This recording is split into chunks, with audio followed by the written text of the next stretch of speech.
এবছর আমরা প্রোগ্রাম শুরু করছি, সেই প্রোগ্রামে আপনারা জয়েন করেছেন, আপনাদের সবাইকে অন্তরের অন্তঃস্থল থেকে শুভেচ্ছা জানাই। কক্সবাজারের পেকুয়া উপজেলায় ইসলামিক প্রোগ্রামে লাখো জনতার ভিড় ঠেলে স্টেজে উঠতে প্রায় ঘণ্টাখানেক সময় লেগেছিল মাওলানা মিজানুর রহমান আজহারের। প্রোগ্রাম শেষেও হয়েছিল একই অবস্থা। এভাবে চলতে থাকলে হয়তো নিরাপত্তার স্বার্থে তার পক্ষে আর বড় আয়োজনে যোগ দেওয়া সম্ভব না। শনিবার রাতে নিজের ভেরিফাইড ফেসবুক পেজে এক পোস্টে এমনটি জানিয়েছেন মিজানুর রহমান আজহারি।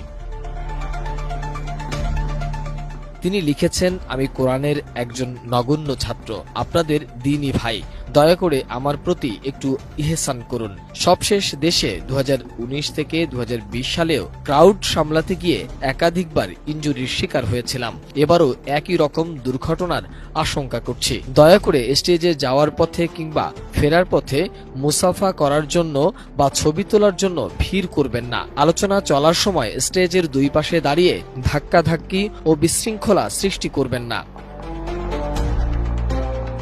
মিজানুর রহমান আজহারি আরও লেখেন, প্রতিটি প্রোগ্রামই মূল প্যান্ডেলের বাইরে আলাদা মাঠে একাধিক সুবিশাল এলইডি স্ক্রিন থাকে। আমাকে সরাসরি দেখতে না পেলেও এলইডিতে দেখার সুযোগ থাকছে। আইনশৃঙ্খলা বাহিনীর সঙ্গে অযথা ঝামেলায় জড়াবেন না। সেফ এন্ট্রি এবং সেফ এক্সিট নিশ্চিতকরণে আয়োজকদের সব দিক নির্দেশনা মেনে চলুন।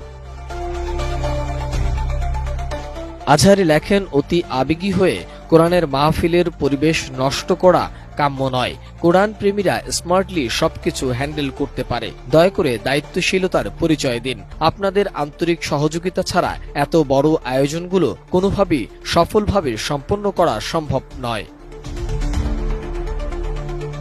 ক্ষমার অনুরোধ জানিয়ে তিনি লেখেন, আমি আল্লাহর জন্য আপনাদের ভালোবাসি এবং এটা বিশ্বাস করি নিশ্চয়ই আপনারাও আল্লাহর জন্যই আমাকে ভালোবাসেন। আপনাদের এই উষ্ণ ভালো লাগা আমি দূর থেকে ভীষণ অনুভব করি। কিন্তু আমরা সবাই যদি কাছে এসে মুসাফা করতে চাই, কথা বলতে চাই কিংবা ছবি সংরক্ষণ করতে চাই, তাহলে আল্লাহর জন্য ভালোবাসার এই দাবি পূরণ করা আমার জন্য কষ্টকর হয়ে যাবে। আমার এই সীমাবদ্ধতাকে ক্ষমাসুন্দর দৃষ্টিতে দেখার অনুরোধ জানাচ্ছি। সবশেষ তিনি লেখেন, আগামীতে প্রোগ্রামগুলোতে আমরা অনেক বেশি সচেতন ও সুশৃঙ্খল থাকব, এমনটাই প্রত্যাশা রইল। সবাই ভালো থাকবেন, সুস্থ থাকবেন। শীঘ্রই আপনাদের সঙ্গে দেখা হচ্ছে আপনাদের প্রাণের বিভাগে, ইনশাআল্লাহ।